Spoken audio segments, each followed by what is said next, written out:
ఓడిపోయినా సరే జగన్‌కి ఒక 40% ఓటు బ్యాంక్ ఉంది అనే సంతృప్తి అయితే వైసీపీలో ఉంది ఇప్పటికి. అయితే ఇప్పుడు ఆ ఓటు బ్యాంక్‌ను కొల్లగొడుతుందా తెలుగుదేశం పార్టీ? ఆ ఓటు బ్యాంక్‌ని కంప్లీట్‌గా కొలాప్స్ చేసే ప్రయత్నం నారా లోకేష్ మొదలుపెట్టారా? సభ్యత్వ నమోదు రూపంలో. ఎందుకు అంటే వైసీపీ కూడా సభ్యత్వ నమోదు కార్యక్రమం మొదలుపెట్టి ఉండుంటే ఈ డౌట్‌కి ఒక సమాధానం వచ్చుండేది. ఈ అనుమానానికి ఒక క్లారిటీ వచ్చుండేది. ఆయన ఆ కార్యక్రమం మొదలుపెట్టలేదు జగన్మోహన్ రెడ్డి గారు.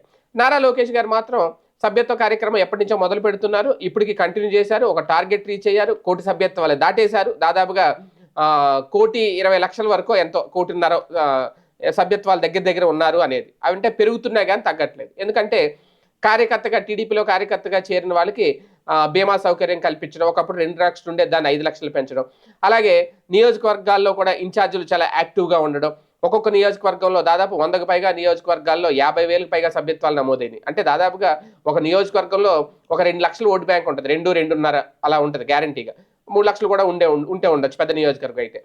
2,00,000 మినిమమ్ 2,00,000 ఓట్ బ్యాంక్ ఓట్లు ఉన్న నియోజకవర్గంలో 50,000 ఓట్లు వచ్చేసినాయి అంటే 25% ఓట్ బ్యాంక్ వీళ్ళకి వచ్చేసినట్టే.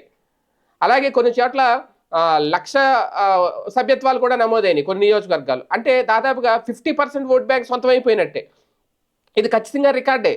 అంటే అన్ని నియోజకవర్గాల్లో అంత ఓటు బ్యాంక్ ఉంటే రేపొద్దున్న నిజంగా వాళ్ళందరూ సిన్సియర్ కార్యకర్తలుగా మారితే తెలుగుదేశం పార్టీ గెలవడం అనేది చాలా సునాయాసం. అదే గనక జరిగితే ఖచ్చితంగా టి జ జగన్మోహన్ రెడ్డి లేదంటే వైసీపీ మాకు 40% ఓటు బ్యాంక్ ఉంది అంటే ఆ ఓటు బ్యాంకు క్రమక్రమంగా ఇటువైపు వెళ్ళిపోతుందని అర్థం చేసుకోవాలి. ఇటువైపు మళ్ళిపోతుందని అర్థం చేసుకోవాలి. దాన్ని ఇమ్మీడియేట్‌గా రికవరీ చేసుకోవడం లేదంటే రిపేర్ చేసుకునే కార్యక్రమం చేయకపోతే అతి పెద్ద దెబ్బే అవుతది జగన్మోహన్ రెడ్డి గారికి, వైసీపీకి. అయితే చాప కింద నీరులా ఇది జరుగుతుందా? లేదు అంటే సభ్యత్వం తీసుకున్నంత మాత్రాన టీడీపీకి ఓటు పడదు అనే ఆలోచనతో ఏమన్నా వైసీపీ ఉందా? ఇమ్మీడియేట్‌గా కోలుకోపోతే కష్టమే.